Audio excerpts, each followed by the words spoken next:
টলিগঞ্জের বিতর্কিত অভিনেত্রীদের মধ্যে অন্যতম রয়েছে নুসরাত জাহান। কেননা এই সুন্দরীতম তারকা যাই করুক না কেন তা নিয়েই তিনি সামাজিক যোগাযোগ মাধ্যমে হয়ে থাকেন বিতর্কের শিকার। সেই ধারাবাহিকতায় সম্প্রতি দর্শকদের কাছে আবারও ট্রলের শিকার হয়েছে অভিনেত্রী। কেননা বর্তমানে তাকে অবশ্য বেশ কয়েকটা ছবি আপলোড করতে দেখা গিয়েছে সামাজিক যোগাযোগ মাধ্যমগুলোতে। যদিও তার প্রকাশ করা ছবিতে তাকে বেগুনি কালারের শর্ট টপসে দেখা যাচ্ছে, পাশাপাশি অবশ্য খোলামেলা চুলের সঙ্গে হালকা মেকআপে তাকে দেখতে বেশ গর্জিয়াস দেখাচ্ছে।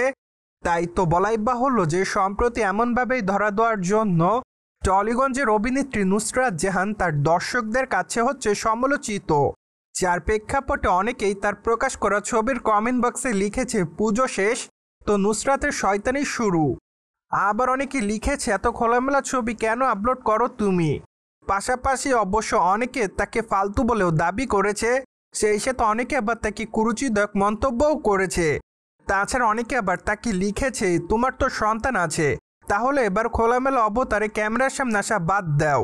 যাই হোক, সবকিছু মিলে আপাতত সামাজিক যোগাযোগ মাধ্যমে টলিগঞ্জের অভিনেত্রী নুসরাত জাহান তার দর্শকদের কাছে এভাবে হচ্ছে সমালোচিত। প্রসঙ্গত বর্তমানে এই সুন্দরীতম তারকার হাতে তেমন একটা চলচ্চিত্রের কাজ নেই।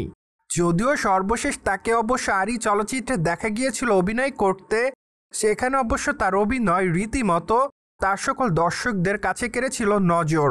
যার প্রেক্ষাপটে বর্তমানে এইটুকু বলাই বাহুল্য যে সবশেষ আরই চলচ্চিত্রের মাধ্যমে দর্শকদের কাছে প্রশংসা পাচ্ছিলেন এই তারকা।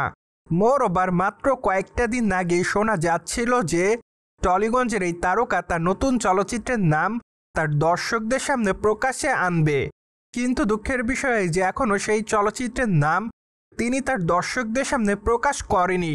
তবে কবে তিনি তার নতুন চলচ্চিত্রের নাম তার দর্শকদের সামনে প্রকাশ্যে আনবে তা অবশ্য এখনও চূড়ান্ত নয়।